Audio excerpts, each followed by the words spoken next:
Pleasant good morning, Barbados, and all viewers. Today we have the leader of the opposition and political leader of the Democratic Party. He is joined by the spokesperson of education, Ms. Felicia John, as well as the spokesperson for agriculture, Ms. Emma Gilding Bourne. And in addition, we have Kevin Miller, attorney at law, who is here today to say just a few words on behalf of Ms. Emma Gilding Bourne. Without further ado, I would just like to pass it over now to the leader of the opposition and the political leader of Barbados, just to address you briefly. Thank you very much, Simon. Good morning to my colleagues. Good morning to the media who is covering this event online and told. And good morning to all Barbadians here and in the diaspora. Broadly speaking, today we've come to address two of the raging issues in Barbados. The question of the Hope matter, which continues to reveal itself as a disaster involving brazen governmental incompetence. Question of corruption seems not far away from it. And we're going to look at this matter involving the African Bank, given some land in Barbados. Before we come to that, I want to make a comment on government's continuing attitude of hostility towards the opposition party. Certainly, there is a marked hostility towards us in Parliament. It's myself in the House of Assembly, Senators Worrell and Waters in the Senate. It really is reaching a point where it's unacceptable and it lowers the standards of Parliament.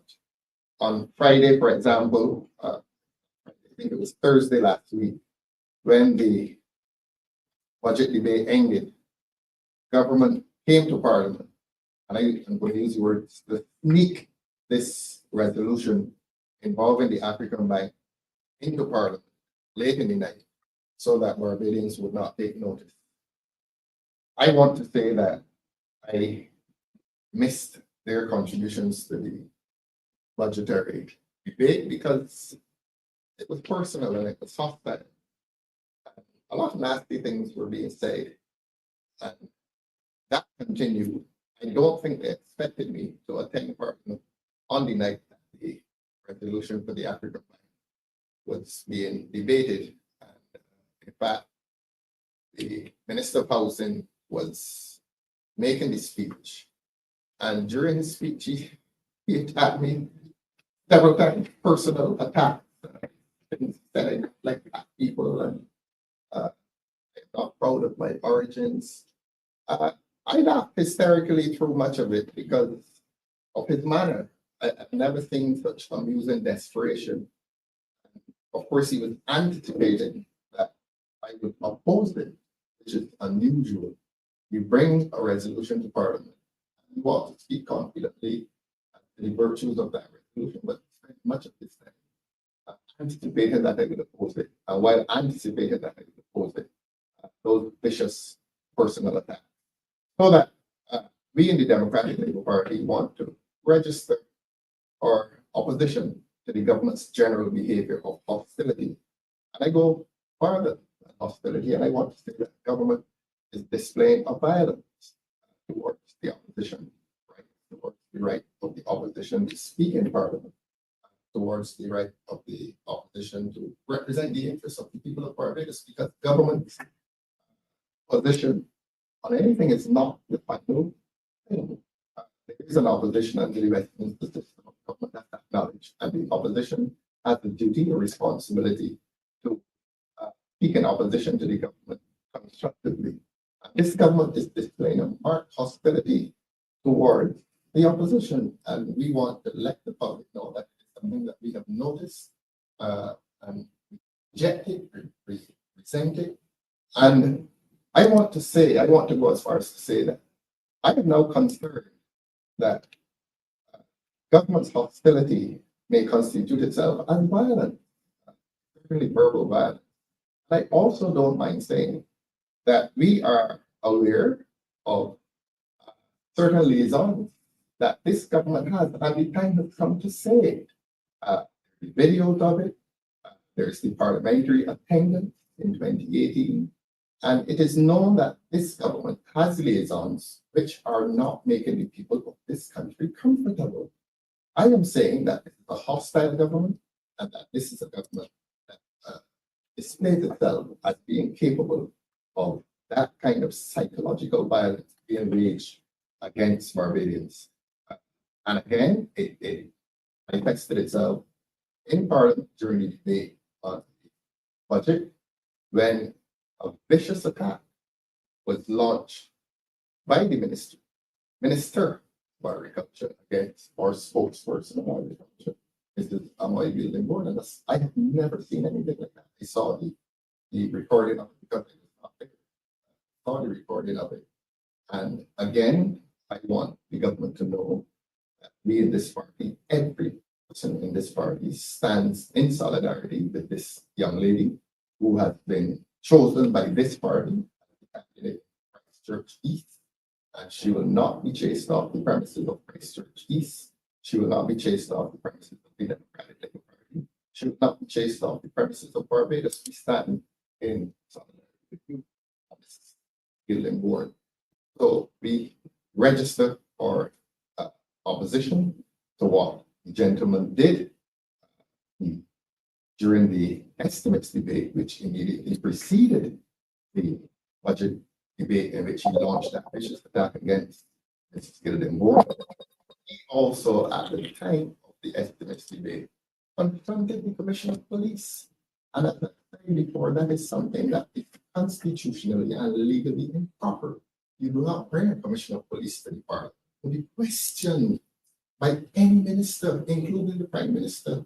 The Commissioner of Police is an independent person under the Constitution, and he is not subject to the supervision, nor he is not subject to questioning by any minister, including the Prime Minister. The Commissioner deals with crime, and there is no role in crime prevention for government and any of its ministers. Crime is not the subject matter of politicization, and that's why the Commissioner of Police is, in a sense, insulated against political intervention. That's why the Commissioner of Police is answerable, and the word answerable appears in the Police Act.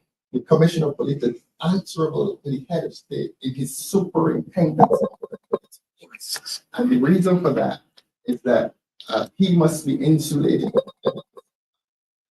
beyond the influence of politicians. In other words, a politician cannot tell the Commissioner of Police who to charge, when to charge, or how to dispose himself in relation to the suppression of crime in Barbados. So that it was most unfortunate for the Minister of Agriculture to be confronting the Commissioner of Police during the estimates and asking him to disclose strategies in relation to predio larceny. But then, this is the kind of government we have. This is the kind of government that now believes that every constitutional figure, every constitutional institution, every constitutional body is subject to the supervision or questioning by the government, and that is legally wrong. So that we are in dangerous political waters in which this government now occupies a place of constitutional supremacy, and they believe that they can question anybody, and they believe that they can attack anybody in Parliament, they believe that they can pull people down without impunity.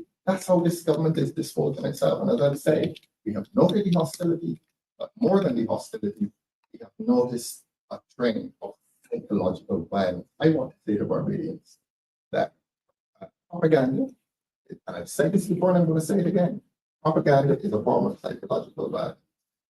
When propaganda fails, physical violence comes after that. I want to put Barbadians on notice that we in the Democratic Labour Party will continue our mandate to represent the many, many Barbadians who seek peace and justice in this country, who seek to have the political rights of the citizens of this country preserved.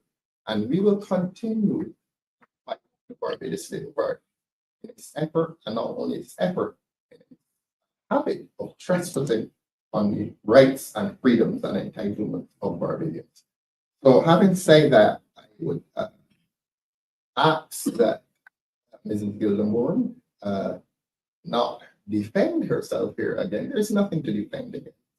But, you know, Amoy, if you could make a short statement in respect of what was done. Thank you, Mr. Thorne. What I would like to say is that I am very thankful for the overwhelming support I have received since this unfortunate incident. This is both from Barbados Labour Party persons and Democratic Labour Party persons. And I just thank you very much for the support. And what this says to me is that Barbadians are no longer interested in this type of nasty politics that Minister Weir displayed. Barbadians are interested in their future. And I am here to work on behalf of all Barbadians. And under Mr. Thorne and the Democratic Labour Party, change for positive is coming. That's all I have to say. Thank you for the overwhelming. Thank you. Okay. Because what I was saying is that I received instructions from my client, and based on those instructions, the statement made by the minister were untrue. And we would be grateful if we issue an apology, a public apology in relation to those statements. Thank you very much, Kevin. Thank you, Ahoy, for those brief interventions. As we have said, we are not here to contest the assault on a young lady. This is a government that thought to be the champion for women. And here it is, this vicious assault on a young lady. So we want Barbadians to take note. Let's therefore get on to this question of scandal that continues. I'm not going to go into any details except that something that the Prime Minister said yesterday caught our attention, and we wanted to catch the attention of all Barbadians. They continue to suggest that there's no impropriety, there's no corruption, there's nothing wrong with the Hope Matter. Just about everything is wrong with the Hope Matter. But what we will do, we will once again defer to the Public Accounts Committee for a full investigation on the whole. What we do know is that, well, I can't say we do know, but we don't have any evidence that the government has pursued any investigation. Don't have that evidence. And in all the discussion yesterday, neither the Prime Minister nor the Minister of Housing paused to provide evidence that they have asked or that they have pursued an investigation. According to my knowledge, as chairman of the Public Accounts Committee, it's the Public Accounts Committee which has sought to pursue an investigation. And I repeat again, so that the public knows, when the matter came up before the Public Accounts Committee, the government members of that committee, majority, did not the investigation. They say that they have a right to determine whether the Hope Matter should have been investigated. I wanted the Hope Matter investigated as a matter of priority, and the government members opposed that and say that they wanted another investigation and that they would not have the Hope Matter heard. So that we're hearing contradictions. We're hearing from the Prime Minister last year and the Minister of Housing most recently that government is interested in pursuing an investigation. Yet, when the investigation comes properly before the Public Accounts Committee, the government is fighting against the effort to have that investigation. But I wanted to reflect on a statement that the Prime Minister made yesterday. The Prime Minister said, and all of this came to a head because of the Nation's reporting. Apparently, Ms. Maria Bradshaw wrote an article in the Nation yesterday which reflected on a report coming from the Auditor General. In some indignation, the Prime Minister and her colleagues in St. Michael's South sought to answer, and the Prime Minister said that she telephoned the Auditor General yesterday. Now, on Sunday, she telephones the Auditor General. There's something very wrong with that. The Auditor General constitutionally is an independent person. Like the Chief Justice, like the Commissioner of Police, like the Director of Public Prosecutions, these are all independent constitutional creatures. And a politician, whether you're Prime Minister or the least among the apostles in cabinet, you do not have legal access to these persons. The legal access that the Prime Minister has to the Auditor General is under the legislation that gives her the right to write to him and request a special audit, which, according to my information, he is doing. Now, the Prime Minister has not told Barbadians whether she has written to the Auditor General to request a special audit. But that is the only access, as far as I'm aware, that the Prime Minister has legally to the Auditor General. It is out of place, and it is a dangerous state of affairs when a Prime Minister can admit that she telephoned up the Auditor General to ask him about the state of his investigation. That is wrong. That is very, very wrong. That is the behavior of an autocrat. That is somebody who now believes that state officials, independent state officials, sit in some subordinate position to her. That is so dangerous. That is why I'm continuing to complain about the absence of a Republican constitution in this country.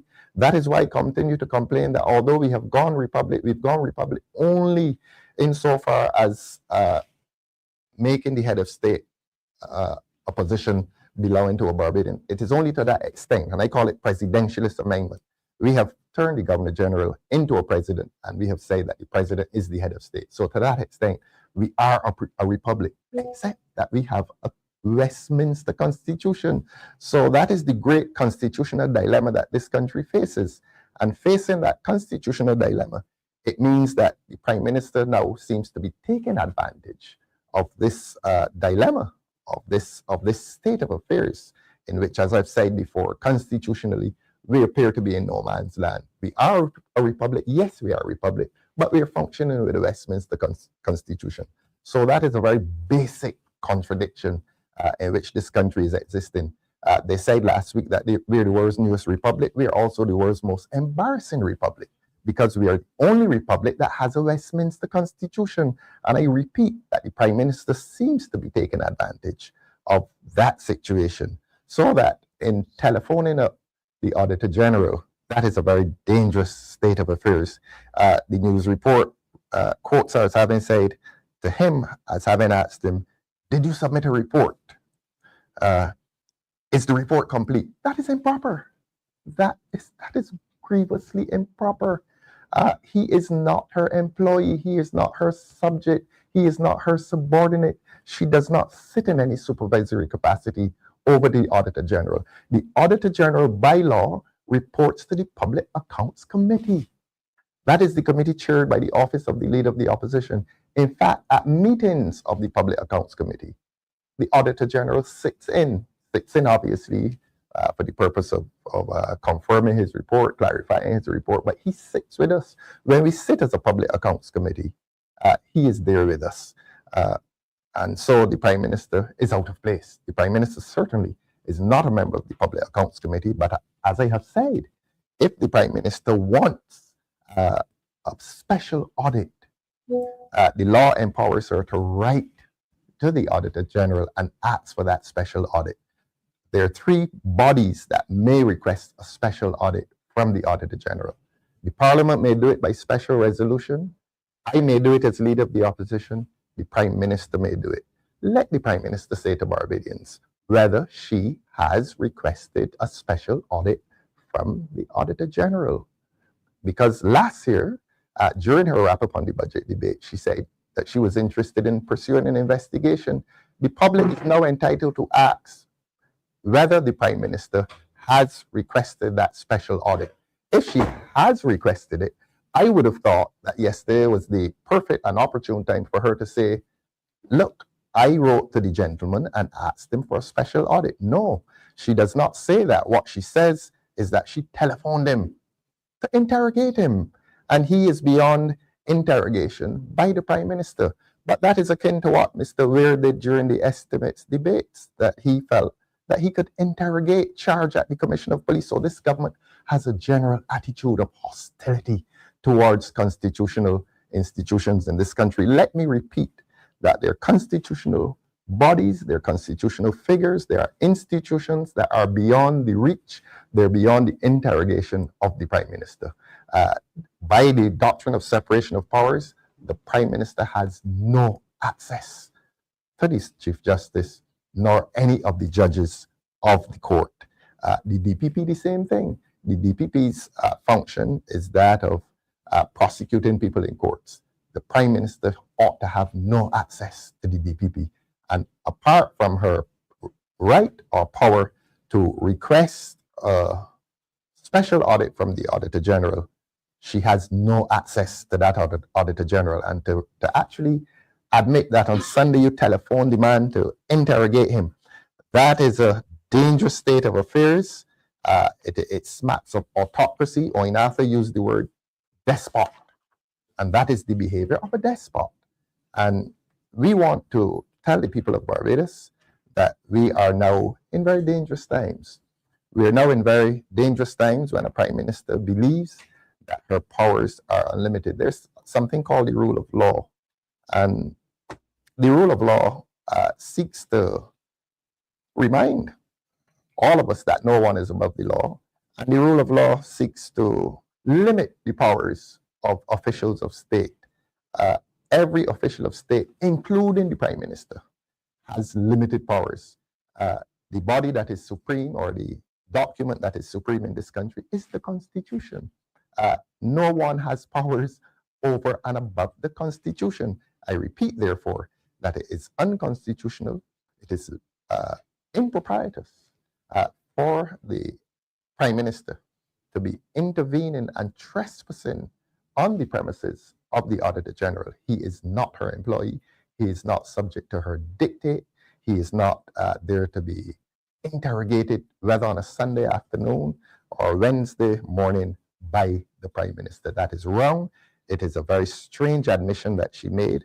And we want to give the Auditor General the assurance that the Public Accounts Committee will continue to support his work, and that the PAC, he continues to have the support of the PAC. We speak honestly. We are honest voices for the people. And I will say this as well. I think Barbadians need to know that the members of the government, that report upon which Ms. Bradshaw based their article yesterday, I'm going to bring things to the public now. The government was in possession of that report in Parliament last week. And it is clear to me that the government does not like the content of the report. And I will admit, I've seen it. I have seen it, whether preliminary or not. I have seen it. So I'm not going to hide anything from Barbadians. However it got to me, it got to me. However it got to the government, it got to the government. But what disappoints the government is that the report was leaked, and that the government saw it, and that the opposition saw it, and that the government does not like its content, and that a Prime Minister, therefore, on a Sunday admits that she telephoned up the Auditor General, and he discloses to her that the report is a draft, and then she goes on to say, and it ought to have had the word incomplete on it. That is wrong. That is wrong. Again, you cannot dictate to the Auditor General how he constructs his report, how he fashions his report. If he puts the word draft on every page, you cannot, Prime Minister, dictate to the Auditor General that he should have said that it is incomplete. I'll say this. You know, Walter C. Scott said, "Oh, what a tangled web we weave when first we practice to deceive." The government's participation in this entire matter has begun in deception. Deception. The government has lied about its involvement in Hope from the very beginning. From the very beginning, we took the position that the National Housing Corporation ought to have been the body which manage public housing and public lands in Barbados for the purpose of housing. Government went and set up this company. This is no private company, and they came with the pretty words, oh, this is a public-private sector partnership. This was no private public sector partnership. Government incorporated a private company and used government monies to enfranchise private persons. And the level of salaries paid to these private persons reveals a lot. That the chairman, I said this during the budget debate, and it is worthy of repetition. The government used public monies to enfranchise private persons to pursue government's program. That is all it is. And government was paying the chairman $20,000.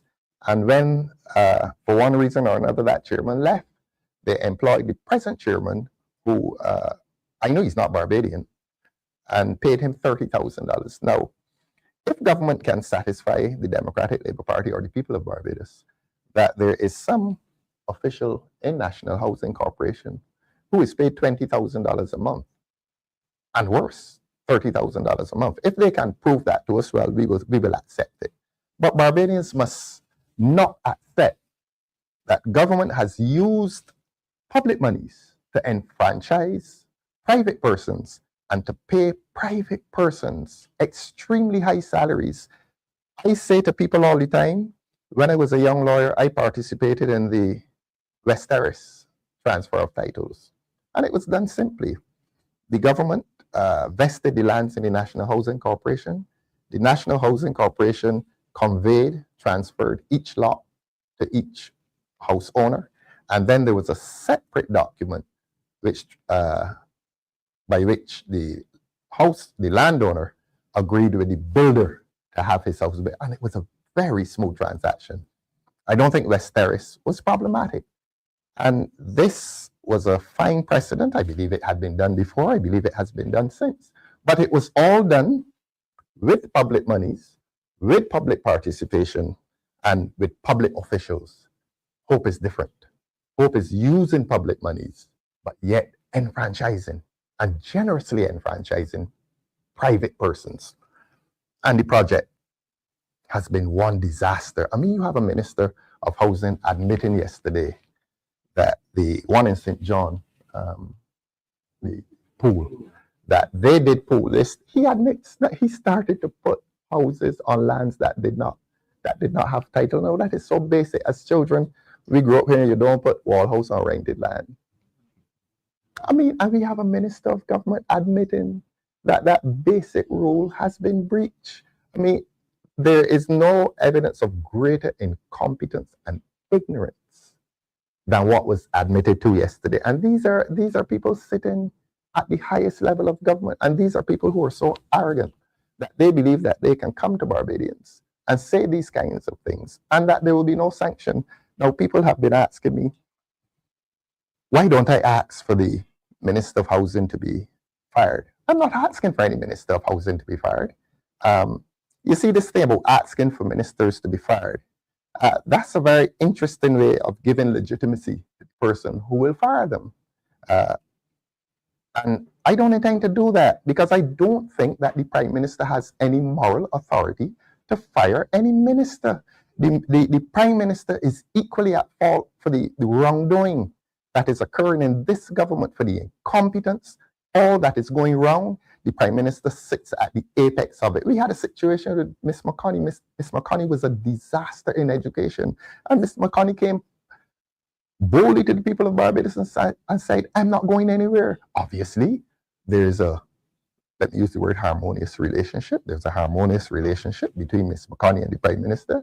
And she could guarantee that she would not suffer the sanction of dismissal. So why should we in the Democratic Labour Party come asking the Prime Minister to fire anybody? The government needs to be fired. Not a minister, the government needs to be fired. And we in the Democratic Labour Party, we will be a patient party. We will await the time when the election is called. I have told them already that whenever it is called, we shall be ready because we are satisfied that the people in Barbados are getting themselves ready to rid this country of this incompetent and corrupt administration. It is incompetent.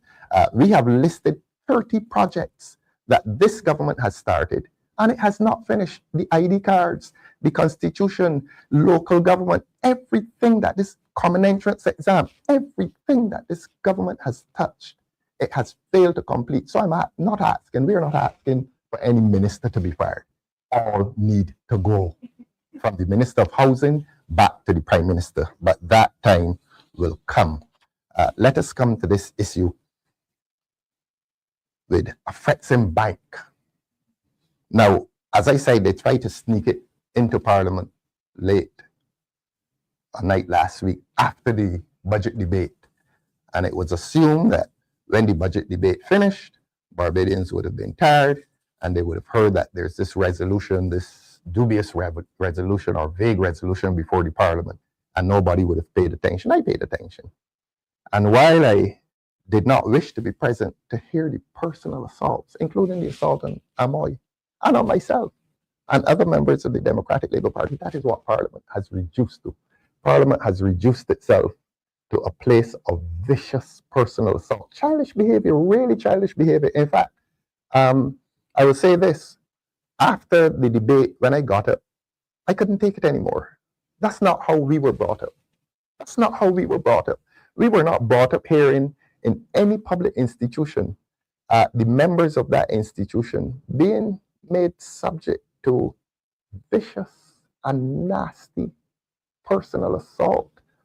And it reached a point, like last year, I said, why should I sit here? This is no longer a parliament. This is a place of very childish men and women.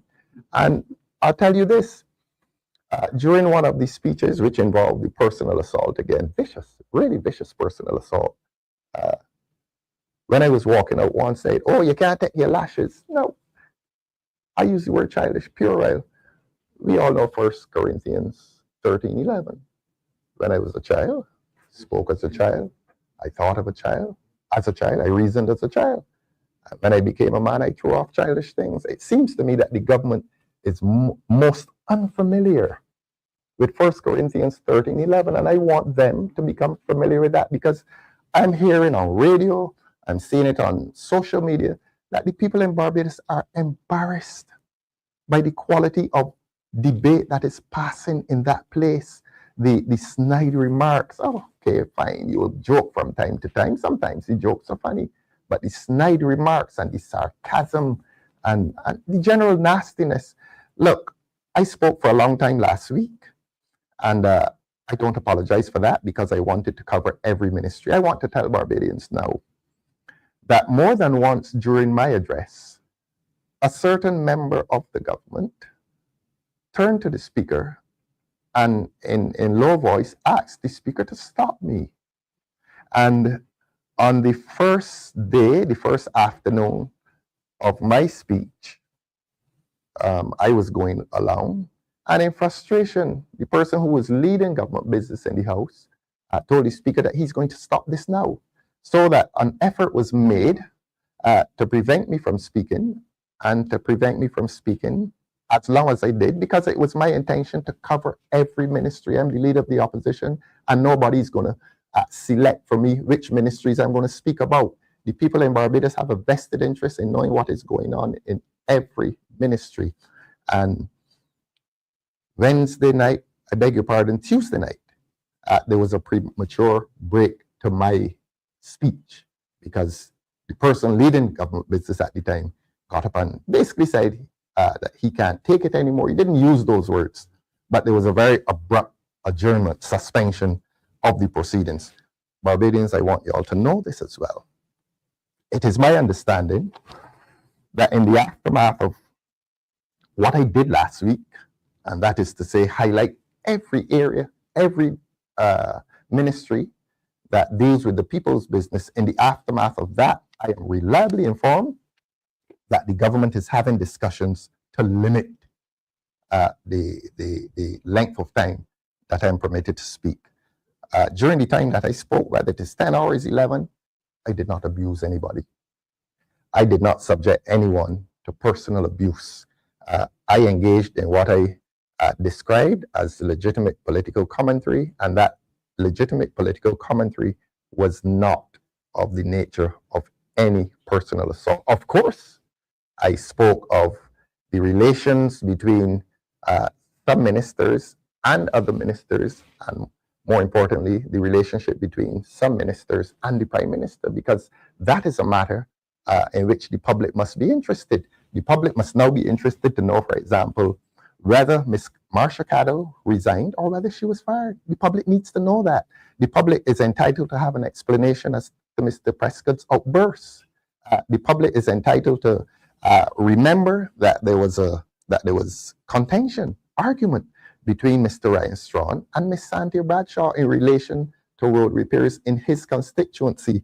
And I'm going to remind the public of what I said then, notes that I made at the estimates, when Mr. Ryan Strawn asked the question, like John King asked it, how many more must die on Lodge Road before the road gets repaired? I said he was prophetic because a young man, less than a week after he asked the question, another young man died on Lodge Road. And he was accusing Ms. Santia Bradshaw's ministry of failing and refusing to repair that road that had caused the deaths of 2 persons. All that occurred in Parliament. All that occurred in a government that is problematic. It is problematic for the people of this country, and it is a government that is problematic, as we say in law, inter se, among themselves. So that is the context within which the resolution for the lands at Gemmett's Lane was brought before the Parliament. As I said, a lot of personal abuse. And it was done late in the night. I think it was intended to avoid the notice of Barbadians. Now I will just give you a few salient points as to that transaction. They sought to make a comparison with the lands being given to the Caribbean Development Bank, I think in 1978, 1983. This situation is far different. The Caribbean Development Bank is a public institution owned by the CARICOM countries. Afrexim Bank is not owned by the CARICOM countries. One of the ministers got up and said in his delivery that there are similarities, that there is a memorandum, I think he said, which has been signed on to by the CARICOM countries. Let the public know that the relationship between the Barbados government and the Caribbean Development Bank is formal and it is written into law, and that the Caribbean Development Bank is as the name says, it's a development bank, and it is a bank that supplies development funds to all of its member states. So that is the mandate, that is the work of the Caribbean Development Bank. It is a bank established for the development of the CARICOM countries. This bank, Afrexim Bank, is a private bank. And if there has been any formality between the bank and the CARICOM countries, it is this, that there is a mere memorandum of understanding. Now, if I'm wrong, the Attorney General will come back and correct me. As I always say, I'm not always right, but let the Attorney General come and tell Barbadians that the relationship between the Barbados government and the Caribbean Development Bank is similar to the relationship between the Barbados government and Afrexim Bank. They are different. They are different. And the relationship between Afrexim Bank and the CARICOM countries is a different relationship from that which obtains between the Caribbean Development Bank and the CARICOM countries. There's a big difference. I understand that the document that joins Afrexim Bank to these CARICOM countries is a mere memorandum of understanding. A memorandum of understanding, Simon will tell you, Amoy will tell you, Kevin will tell you, is a short document that just speaks towards discussions that have taken place. Look, the document is called a Memorandum of Understanding. Don't let these things mystify you. When you want to find out what something means, find out what the words mean. It's a memorandum, a document of understanding. A memorandum of understanding is not a final contract that binds parties to each other. So the comparison between CDB and the member countries and Afrexim Bank and these parties that signed the memorandum of understanding, there's no comparison. There is no comparison. Afrexim Bank is a private entity with its headquarters, I think, in Egypt. It is a private bank. Its pursuit is that of making profit, not for these islands, not for these CARICOM countries. It is in the business of making profit for itself. There is no other institution that is that pursues the motive of profit like a bank. That is a bank. It is there to make money. And evidence of that is contained in the fact that it is going to be building a hotel. The hotel is not going to be owned, as far as I'm aware, by the Barbados government. If I don't know how many stories there are, but you get land free. And you're going to build a hotel, 140 rooms, if that's the number, and your headquarters, and you get it free. And you're supposed to be a successful bank. Now, if the government of Barbados were serious about the interests of Barbadians, they would have negotiated for equity, a share by the Barbados government, except that you hand the land to the people, to the bank, and you say to them, build what you will, build what you wish. And the Barbados government has not been able to provide proof to the people of Barbados that the Barbados government, acting on behalf of the people of Barbados, will have a share, will have an equity, will have an interest in that bank. So that when that massive building goes up, the people of Barbados cannot claim that they have a share in it. The government of Barbados cannot claim that it has a share in it. And I talked about values based on advice I receive. I'll tell you this. When you have a multi-story building on that piece of land owned by a Fretsim bank, the value will be hundreds of times over what it is now. So that the value of the land does not matter so much now as will be the value of that land and building. Because in law, there will be no separation between land and building. It becomes one property in law. And if you put an 18-story, 10-story building there on 4 or 5 acres, that is a massive asset. And that is an asset, I beg your pardon, that will be valued in the multi-millions of dollars. So that I want Barbadians to understand that more than giving to a Fretsim bank a piece of land, they are giving to them a property, a potential property that will be worth more than $100 million. So don't look at the value of the land. Don't look at the size of the land. Look at what is intended to be done there. And that when it is worth over $100 million, I don't know what the value will be. Barbadians will not have a stake, will not have an interest, will not have a share, will not have an equity in that. Barbadians, we have given it to the African bank. Now, they made arguments about the cultural ties, that this is something we should do for the African bank because it is Africa and because that we are the descendants of Africa. My response to that was that there's a compelling argument for the cultural, there's a compelling cultural argument. But competing against the cultural argument is the commercial argument. And for all the reasons that I've stated before, the commercial argument against this transaction is stronger than the cultural argument, which may favor the transaction. And of course, as I've said, in introducing the resolution, he sees the opportunity and he anticipated that if I'm against it because I don't like Black people. And well, I didn't respond to that directly. I laughed. Clearly, well, he was on a frolic of his own there. I didn't think it was worthy of a response except to laugh at him. But they are trying to sell this project as a cultural, with a cultural argument. That cultural argument is defeated by a commercial argument, and the commercial argument will ask the government of Barbados to defend itself against this very, very preferential treatment of a bank, whether it is from Africa or Sweden. It should not have happened. It should not be done. We have parted with one of our assets, and we have parted with that asset personally. If they had done a lease, perhaps Barbadians would have discussed it differently. But you've parted with it. You've parted with it permanently. And that is unfortunate.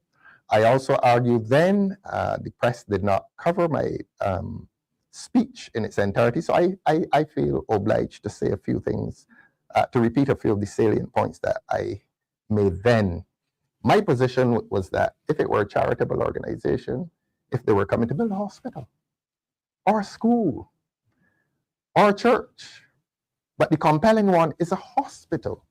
If a Exim Bank had been coming to Barbados and saying, look, you are our children, and we want to do something for our children, our African children. We are going to build a hospital for you. Not one Barbadian would have questioned it. But they're coming to build a hotel, which is about profit. They're coming to build the headquarters of a bank, which is about profit. And more than profit, it is about private profit. It is not charitable. It is not philanthropic. There is no guarantee that it will be of any benefit to the treasury in this country going forward. We have parted with it. It is not ours. And the Barbadian government, has not been prudent enough to prove to Barbadians that they have asked for a share. Now, I was discussing with Simon earlier, and these things need to be said. We consider ourselves honest voices for the people.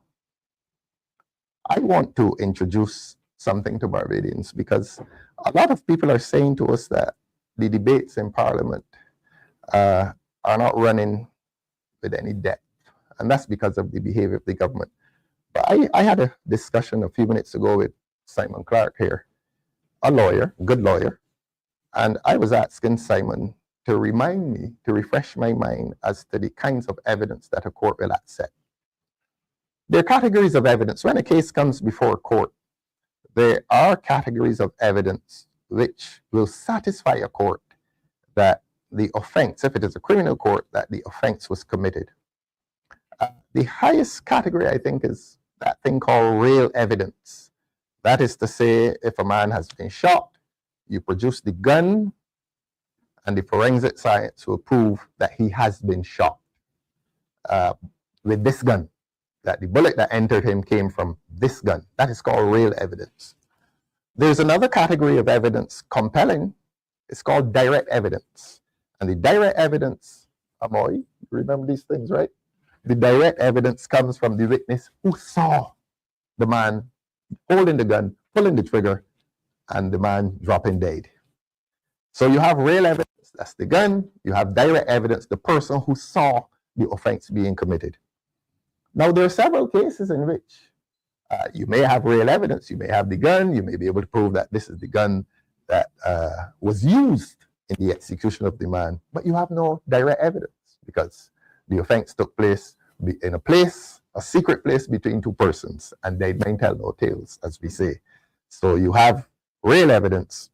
Having real evidence without proof as to who pulled the trigger creates some difficulty. And when a court is faced with that dilemma, you go to something called circumstantial evidence. And some witness who lives across the street may say, well, I wasn't there, I didn't see it, but I heard the shot, I heard the explosion, and after I heard the explosion, I saw John Brown running out of the building. Now, to see John Brown running out of the building is not direct evidence that John Brown pulled the trigger. There could have been somebody else in there who pulled the trigger, but he can be convicted on that circumstantial evidence. John Brown can be convicted on that circumstantial evidence. I've said all of that to say that Barbadians have lost trust in this government. And they believe that this government is engaging transactionally with several people, including Barbadians who they put into positions as consultants, Barbadians and Barbadian companies who are receiving contracts to do all kinds of things. Remember, the Prime Minister said all big works got to come through me. All big works. And there are a lot of financial transactions that are being made between this government and several persons. And Barbadians have stopped trusting the propriety of the process. Barbadians believe that there's always a hidden actor. And Barbadians do not have real evidence, nor do they have direct evidence. But Barbadians are beginning to rely on the circumstantial evidence that can convict. And Barbadians believe now that every transaction is one that is dubious, is one that is questionable.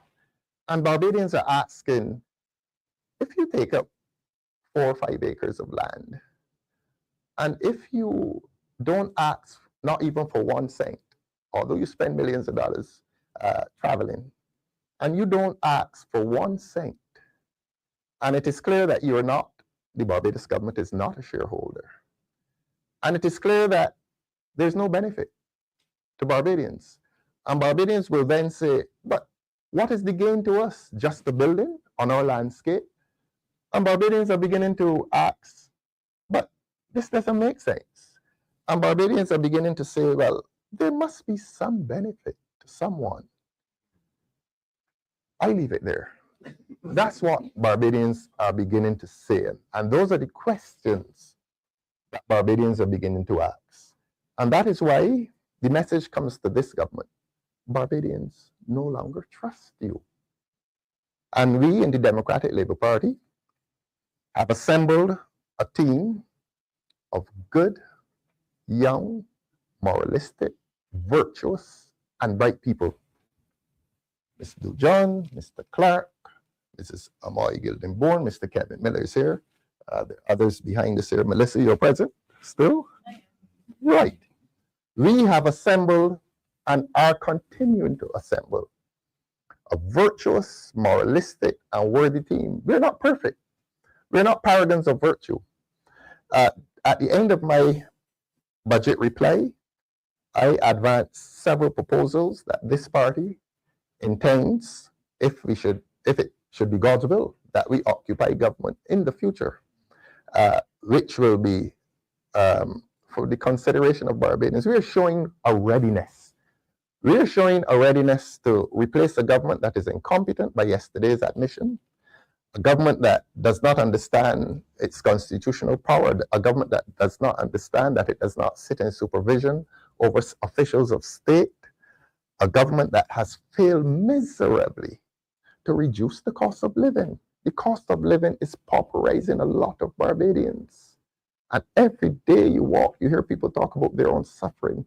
And a lot of the suffering comes from the cost of living. And apart from the cost of living, we are suffering because every time we step out of the house, we are conscious and afraid that we may not come back to see our children, that we may receive a stray bullet. Crime in this country is at an unprecedented level of danger. And the Democratic Labour Party pledges that we will implement, pass laws, and respect the police service in a manner that crime will have to be reduced in this country. Because it is our position that government is not doing enough to reduce crime.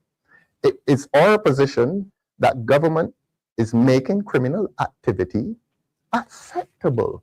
And I don't say that because it sounds good. I say that based on the evidence, and not the circumstantial evidence, but the direct evidence that I'm going to give you. Because when I attacked the peace program in Parliament during the estimates debate, a minister of the government got up and said, don't mind him, they're into lick and lock up, and lick and lock up done with. So men can commit crime in this country, men can commit murder in this country, and men may be rewarded with a transaction on the principle, according to that minister, that lick and lock up done with, and that we have to cease this obsession with licking and locking up people. Barbadians, that is the country in which you live at present. You live in a country in which the government takes the official position from behind the microphones of Parliament. Men who are engaged in criminal wrongdoing are not necessarily subject to criminal sanction in the courts, that they will leave them on the streets, that they are quite willing to give them $8,000 a month to do whatever they want to do with it, and when they don't get it anymore, they go on the front page of the Nation and complain. That's the country we live in. There's a certain disorder that attends life in Barbados, and the government has sponsored a lot of it. And we are deeply concerned about that. We in the Democratic Labour Party offer Barbadians an alternative. We offer the alternative of returning this country by dint of hard work and over a period of time. It's not going to be overnight, but returning a certain social order to this country. Apart from which, we speak of moral decay. And there is a moral decay that is so evident among our youngest children. You all saw the videos last year, and it distresses us. It distresses us what young people have come to. I call it, there's a spiritual darkness that hovers over this country. And the government cannot claim that it is distant from the spiritual darkness that is invading the lives of our youngest children. Something is happening, and something is happening very badly. And we are accusing this government of sponsoring all of that. This government intends to take responsibility for nothing. It starts everything and finishes nothing. This Democratic Labour Party is coming to you, Barbadians, with the offer of change and the offer of fundamental change. This place has changed too much. And if Barbadians who are interested in the lives and the futures of their youngest children, if they maintain that interest, you cannot similarly be interested in keeping this Barbados Labour Party in office. They have to go. They have to go. And all of the evidence accumulates against them in support of our charge that they must go. And we're asking Barbadians to be wary of padding the voters list. We're asking Barbadians to be wary of bringing labor here, foreign labor, and even students now we hear are being registered as Barbadians. We are suspicious that all of these initiatives are intended to make up ground for lost votes, and that when the election comes, the government may find itself padding the voters list with people who do not ordinarily live here. Barbadians, please continue to support the work of your forefathers. Please continue to secure the futures of your children. Please, please join your efforts in removing this illegitimate government from office. I want to thank all who have sat with me here this morning. We are going to be, for the sake of Barbadians, naming other candidates very shortly. We're serious. We're going to be naming other candidates shortly. In the short term, though, I understand there is an event on Saturday, and young Simon Clark, attorney at law, will address that. Thank you very much for your time. Thank you so much. Thank you. Honest voices for the people.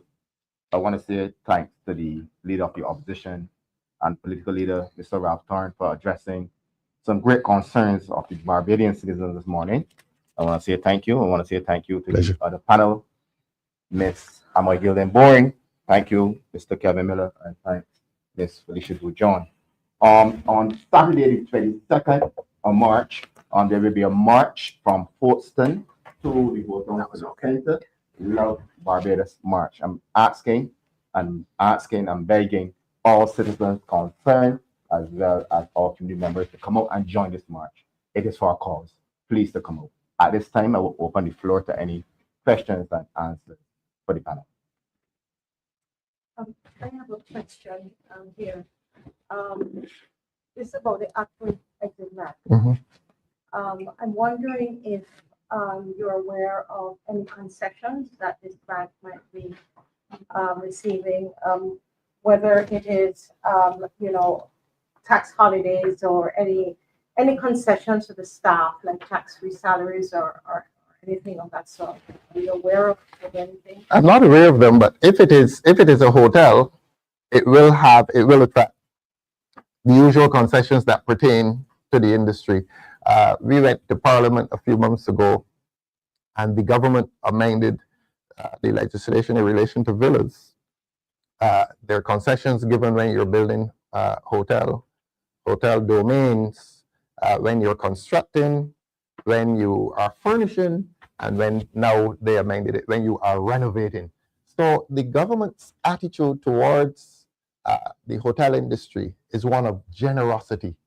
And I would expect that by definition, this entity will be a beneficiary of those generous concessions. They will come. That is natural. Oh yes, yeah, they're going to do well if they choose to do well. And even if they can't do well, the government will help them to do well. It's a part of the industry. Should Barbadians be concerned that this bank is self-regulated? It's all online. Once you check, you will realize it's not regulated as normal banks. It's self-regulated. Should that be something that concerns Barbadians? Well, when it comes here, it will be subject to the regulation of the central bank. So that I don't think that would be too much of a worry. What may become a worry would be the bank's habits. Yeah, a bank is a bank is a bank, and banks tend to function differently. But I don't wish to color or prejudice what their activities may be. But we have had banks before that have had practices that were questionable. I remember years ago in 91, the Bank of Credit and Commerce International had worldwide closure. And we don't wish this for this bank. But banks in this age can do things beneath the radar, let me put it that way. And I'm not accusing Afrexim Bank of that, but they will be subject to the scrutiny of the central bank, and I expect that they will be subject to the scrutiny of the international agencies. Look, personally, I wish them well. It is just that I don't think that they should have got this thing free. I wish them well. I have nothing against them. I know very little about them. But on principle, we in this party cannot support this transaction. As I said earlier, hospital, school, oh, that would have been noble. We would have loved that. We would have loved an extension to the Queen Elizabeth Hospital, and with the clinics on the other side of the road, this whole area could have become a nice domain and a beachfront for therapeutic rehabilitation and so on. This was a lovely area for the extension of the hospital. And we have given it away to a company that intends to make money. I mean, that's sad. That's sad. Just one question. Are you surprised that it's been reported that there is an opening, a groundbreaking ceremony that is planned in a couple of days, next week, Monday? I mean, so quickly. So quickly. A few weeks ago, the government came to Parliament to acquire lands at Bullen Agricultural Station. And it is an agricultural station, so it was an agricultural domain. And they said it was going to go into housing. And I stood up in my naivety and said, well, it is on the West Coast, so I'm sure y'all are going to be building expensive houses down there for the well-to-do. And somebody giggled and said, oh, he doesn't even know the houses are completed. So that this is something that the government is doing. The government is going ahead and doing its things and then coming to the Parliament after for approval. So my answer to you, based on the way in which government is now conducting itself, government is doing a lot of things in secret and coming to Parliament only because it must come to Parliament, only because the thing must come there and it therefore must come to light. But before the light, there's a lot of dark dealing by this government. And so I am not surprised that the groundbreaking is so soon. I mean, the public should be alarmed. This should indicate to the public how this government is doing its business. And I analogize with circumstantial evidence. That which you cannot see directly, but you have a sense and you have a feel that there is impropriety behind the scenes. And certainly there was impropriety, legal and administrative impropriety behind the scenes at the Bullen Agricultural Station. Because when they came to Parliament to vest the land, they ought not to have gone ahead and built the houses. You vest the land first, and then you build. So here it is, this groundbreaking ceremony a few hours after. Supposing Parliament, for some reason, did not do the vesting. Supposing they had found that there was some legal defect in the resolution and that they had to postpone it, and that they had to postpone it to next month because Parliament is not sitting again before the 31st of March. And you're telling me that the groundbreaking is on the 25th of March. So supposing they had been confronted with some difficulty, would they still go ahead with the groundbreaking? I think they would, because they went ahead and built the houses at Bullen's Agricultural Station. That is how government is doing its business. Government is operating in the shadows, and when it comes to the light, it's a done deal. Whole town, same thing. Whole town. The government's position is that, well, we can't do anything about whole town. It's done already. And y'all can quarrel, y'all can protest, y'all can march as much as you like. It's done. And that is government's position. You're going to find the same thing with Afrexim Bank. It's done. And y'all can do nothing about it. That is government's callous approach to the public interest in this country. that y'all can protest as much as you want. Y'all can claim to be interested in all kinds of propriety and law and what is proper and what is right. We are a government. We are sovereign. We are supreme. We are even above the Constitution, and we will do what we wish because, as I said in the budget, might is right. And that is all that matters now in this country. If you have the power, use it. And use it as you see fit.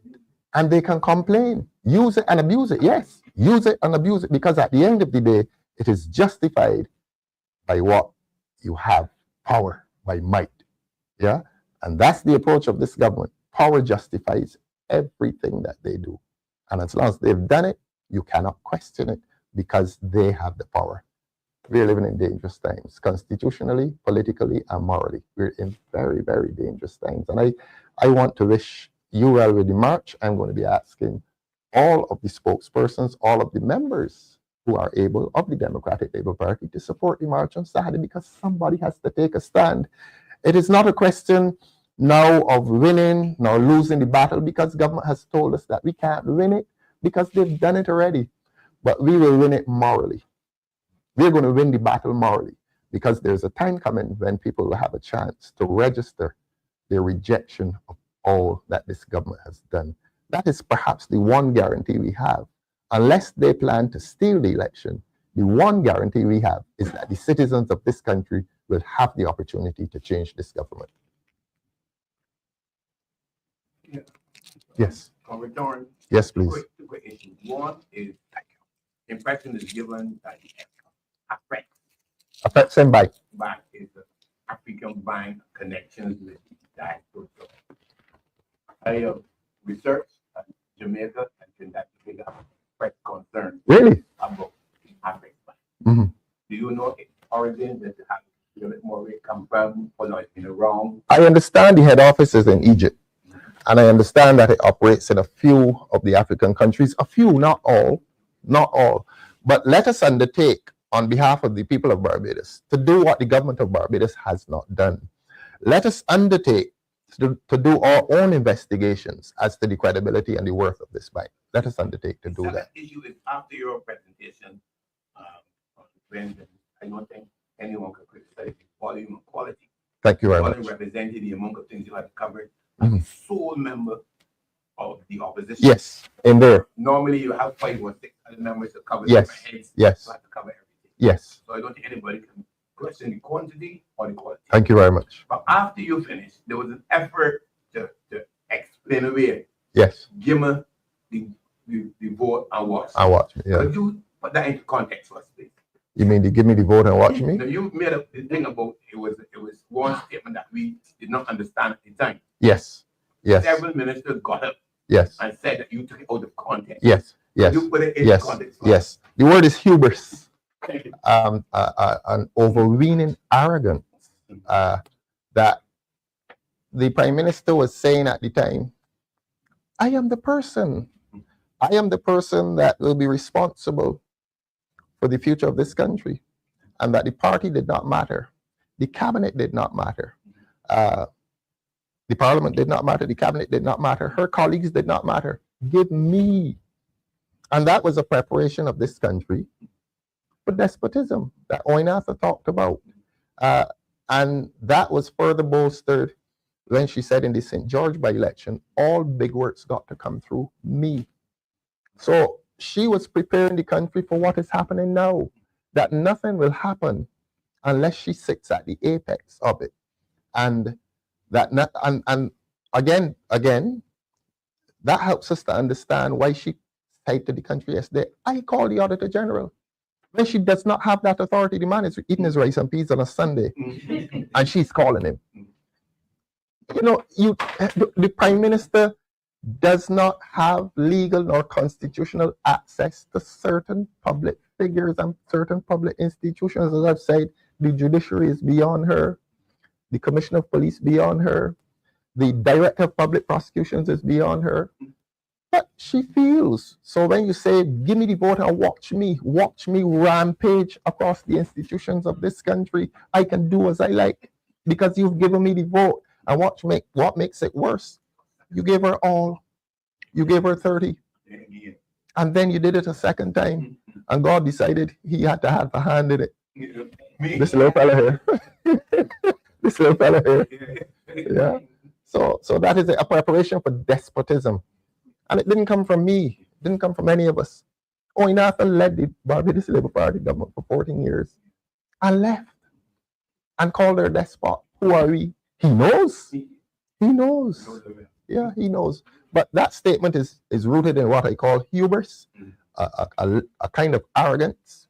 And after the arrogance comes the fall. And the Prime Minister fears that the fall is coming because yesterday's meeting was supposed to be an ordinary little meeting. But after they saw the Sunday sun, they came down.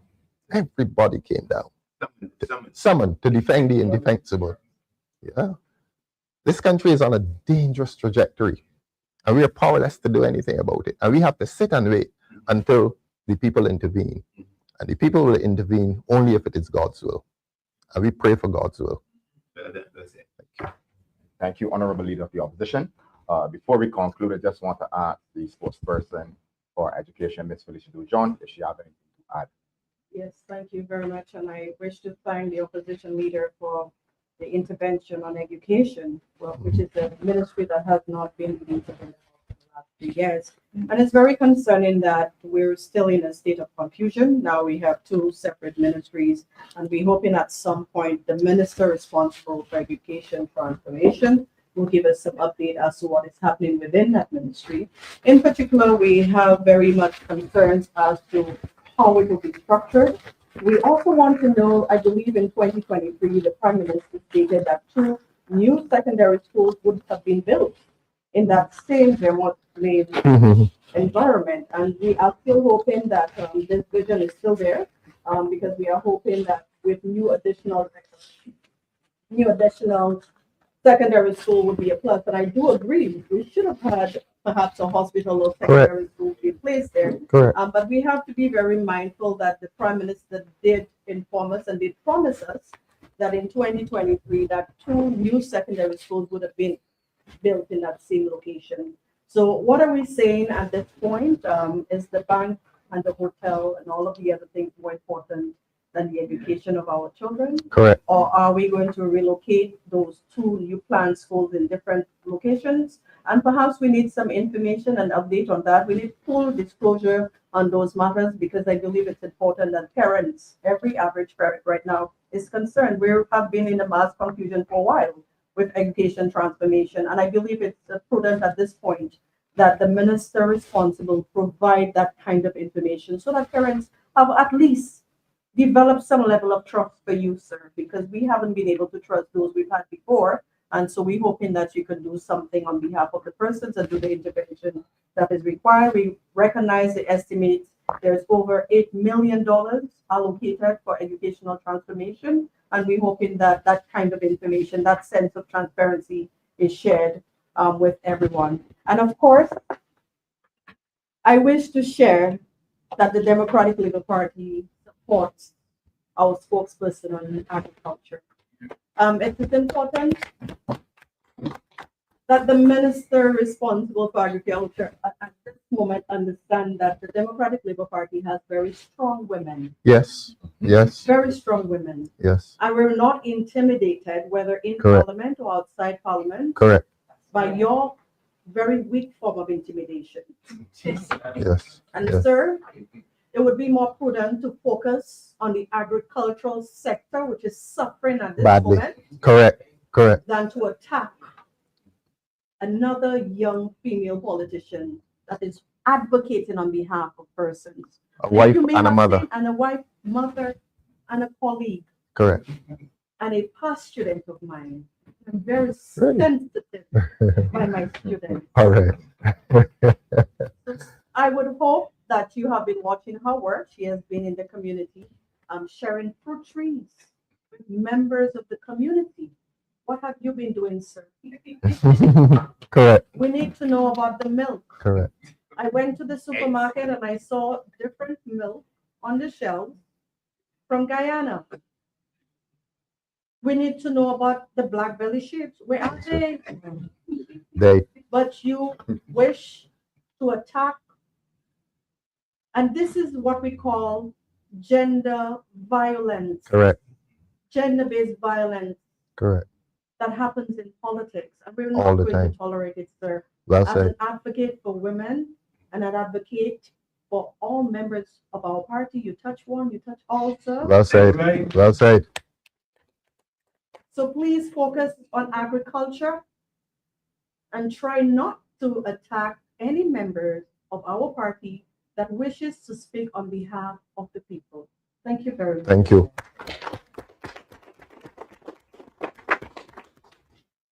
Thank you, John. You're welcome. I want to conclude by thanking the panel today for addressing those serious concerning issues that we have of the day.